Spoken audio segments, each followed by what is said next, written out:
নমস্কার বন্ধুরা, সুপ্রভাত, গুড মর্নিং সবাইকে। আজকে সকাল 6টার সময় আমার ব্লগটা স্টার্ট করছি। সবাই কেমন আছো?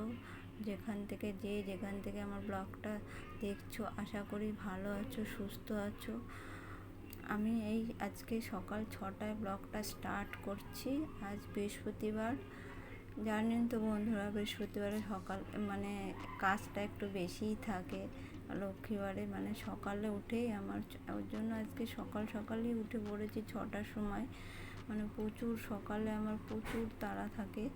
তারপরে আবার বাবুর স্কুল আছে, ওর জন্য আমি উঠে আগে গাছগুলো জল দিয়ে দিলাম।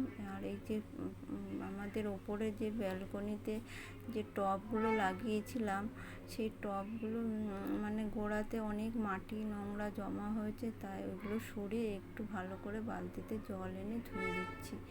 আর ওই নিচ থেকে বালতিতে করে জল টেনে আনতে খুবই কষ্ট, তবু কষ্ট করে 2 বালতি জল টেনে এনে একটু ধুয়ে দিলাম। ধুয়ে তারপরে ঘরগুলো আবার মুছে নিলাম। ওপরে যে 2টো ঘর, বারান্দা সব মুছে, ঝুল বারান্দা ওই যেখানে জল ঢেলেছে ওখানটাও আমি ভালো করে ন্যাতা দিয়ে মুছে নিই। এবার সব তো ক্যামেরায় দেখানো যায় না, যাই হোক আমি যেটুকু সম্ভব আমি দেখাই আপনাদেরকে। এই ঘরগুলো মুছে নিয়েছি, যে বারান্দা এটা। আর ওই ঘরটা যে ক্লিন করে, এখনও বিছনা কাঁথা, এখনও আমি একা পারবো না। আমার হাজব্যান্ড সানডে ছাড়া ছুটি পায় না। এখনও আমি ওই যে দেখুন বারান্দায় বিছনা বসে আছে, ওইগুলো এক জায়গায় সাইড করে গোছাতে হবে, সেটাও আমি যে অফ ক্যামেরায় নিচেরও সব ঘরগুলো মুছে সব ধুয়ে সব সেরে আমি চান করে চলে এসেছি। এসে যে উপরে বিছনাগুলো গুছিয়ে নিলাম। গুছিয়ে ওপরে 2টো ঘরের বিছনা গুছিয়ে একটু চা খেয়ে নিয়েছি। চা খেয়ে রান্নাঘরে চলে এসেছি। এবার রান্নাঘরে, কেননা আমার খুব আজকে তাও তো ছেলের ব্রেকফাস্ট করে দেবো না, টিফিন বলেছি বাউলি নিয়ে যাবে, কেননা 2 দিন ধরে খুব রিচ খেয়েছে, লুচি মুচি, তাই চাউমিন করে দেবো না টিফিন স্কুলে। আমি বলেছি প্লেন শুধু একটা পাউরুটি কিনে দেবো, ওটা টিফিনে খেয়ে নিবি। তাই একটু প্লেন ডাল আলু ভাজা করব। আর দেওর আবার মাছ আনতে গেছে, দেখি কি মাছ আনে। আমি ততক্ষণ দুপাশে, একপাশে ভাত আর এই যে ডাল, মুসুরির ডাল বসিয়ে দিয়েছি বাবুর জন্য। ওই স্কুলে গেলে সাধারণত আমি ডালই বসাই, ডালই করে নিই, কেননা কোনো রিচ ডিমও আমি করি না। স্কুলে সেই 4:30 পর্যন্ত স্কুল থাকে, কোথায় কি গ্যাস হয়ে যাবে, তাই আমি প্লেন খাবার খাইয়েই পাঠাই। ও পাশটা করে এই পাশটা স্ল্যাবটা একটু পরিষ্কার করে নিলাম। এই যে মাছ নিয়েও চলে এসছে আজকে। বাবুর জন্য একটু চিংড়ি মাছ নিয়ে এসছে, আর আমাদের জন্য শাটিং মাছ আর একটু মাছের মাথা নিয়ে এসছে। একটু ঘরে শাক আছে, যাই হোক এগুলো ধুয়ে রেখে যাবো। বাবুকে আগে স্কুলে ছেড়ে আসবো, তারপরে রান্না হবে। একটু বাবুর জন্য, দেওরের জন্য মাছ ভেজে দেবো। ওই যে আলুটা ভাজছি একপাশে, আর একপাশে মাছ ভাজা বসিয়ে দিয়েছি। 2টো চিংড়ি মাছ ভেজেছি, আর একটু ওই যে শাটিং মাছ ভেজে দিচ্ছি। দেওর মাছ ভাজা আলু ভাজা দিয়ে ভাত খেয়ে যাবে অফিসে। ওকে, আমার দেওরের কোনো ব্যাপার না, মাছ ভেজে দিলেও ও তাই খেয়েই চলে যায়। যাই হোক খেয়ে দিয়ে বাবু স্কুলে যে রেডি, ফাইনাল চলে এলাম। বাবুকে স্কুলে দিয়ে। আজকে প্রচুর গরম পড়েছে, রৌদ্রের এতটা তাপ, পুরো ঘেমে চান, মনে হচ্ছে এখনই স্নান করে নিই। কিন্তু হাফ রান্না করে রেখে দিয়ে গেছি। ভাত, ডাল, আলু ভেজেছি, 2টো মাছ ভেজে দেওরকে করে দিয়ে গেছি। এখন তো রান্না পুরো পড়ে গেছে। এখন রান্না করে তারপরে স্নান করব।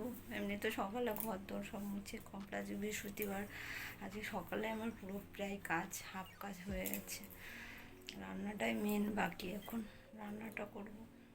রাখছি, ব্লগটা দেখতে থাকুন। যাই হোক তারপরে উপরে চেঞ্জ করে চলে এলাম। আবার এসে আনাজ তাড়াতাড়ি করে ঝটপট আনাজ কাটতে বসে পড়লাম। আজকের মেনু হবে শাক, মাছের মাথা দিয়ে শাক চচ্চড়ি, এই যে পটল ভাজা, আর একটু মাছের ঝাল, পেঁয়াজ টমেটো দিয়ে মাছের ঝাল করব। আর ওই চিংড়ি মাছটা বাবুর জন্য একটু ঝাল করে দেবো, আলু পেঁয়াজ টমেটো দিয়ে মাখা মাখা, ওটা বাটিতেই করে নিয়েছি। আর এই যে শাক চচ্চড়ি মাছের মাথা দিয়ে, এটাই আজকের মেনু।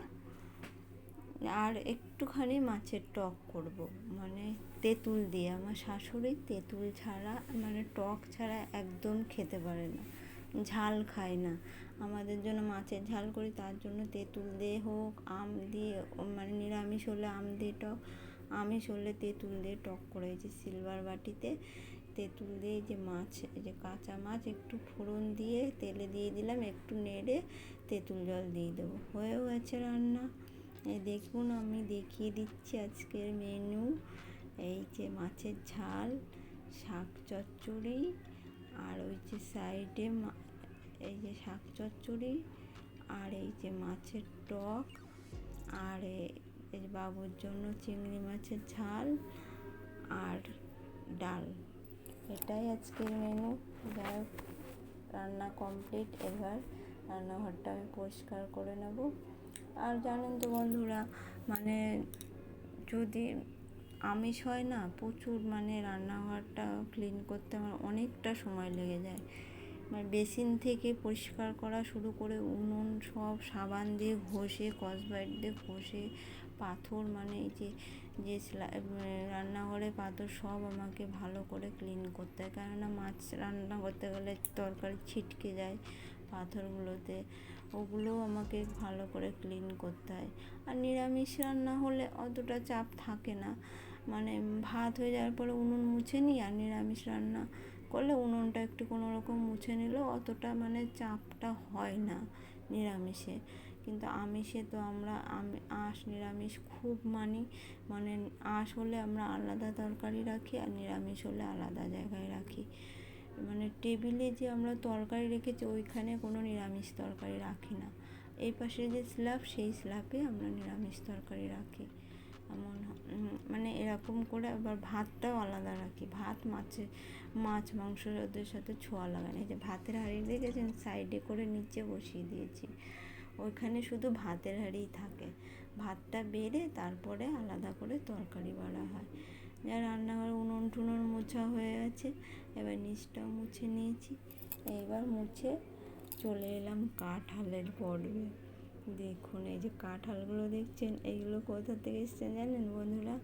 আমার বাপের বাড়ির থেকে। আমার বাপের বাড়ি হচ্ছে শান্তিপুর লাইনে, ওই দিকটা প্রচুর কাঁঠাল গাছ, আম গাছ। জানেন তো আমাদের বাড়ি মানে 5-6টা কাঁঠাল গাছ, প্রচুর কাঁঠাল হয়। এবার বাড়িতে তো বেশি খায় না, এবার সবাইকে বিলি করে দেয়। এবার আমার বাড়ি কলকাতায়, অত দূর যেতে 3 ঘন্টা।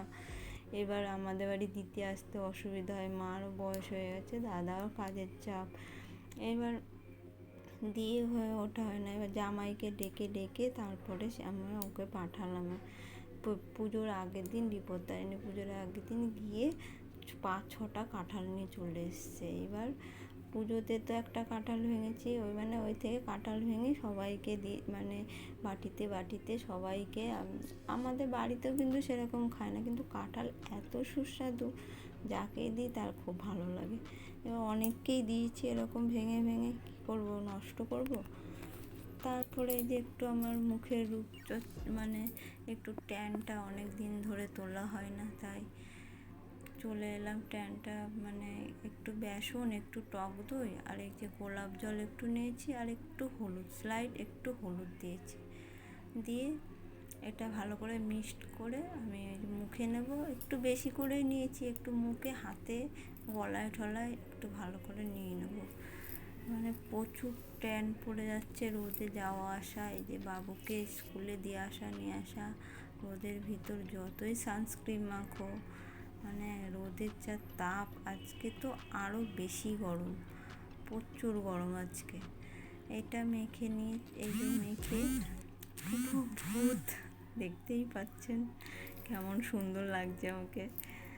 কলতলায় চলে এসেছি, এই যে 1 গামলা ভিজিয়েছি, এইগুলো কাচতে কাচতে আমার মুখের ওটা শুকনো হয়ে যাবে, তারপরে ধুয়ে চান করে নেব।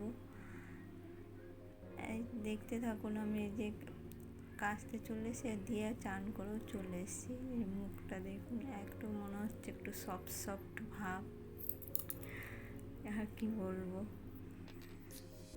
যাই হোক, কথা বলতে বলতে আমি দিদিভাইদের কমেন্টগুলো পড়তে ভুলে যাচ্ছিলাম। আমার দিদিভাইরা, মিষ্টি দিদিভাইরা যে কমেন্টগুলো করেছে, আওয়ার প্লেটে দিদিভাই কমেন্ট করেছে, তোমার মতন বিপত্তারিণীর ব্রত আমার শাশুড়ি মাও প্রতি বছর করে। থ্যাংক ইউ বলার জন্য। আর প্রিয়া দিদিভাই কমেন্ট করেছে, খুব সুন্দর হয়েছে তোমার। এলাস ব্লগ থেকেও দিদিভাই কমেন্ট করেছে।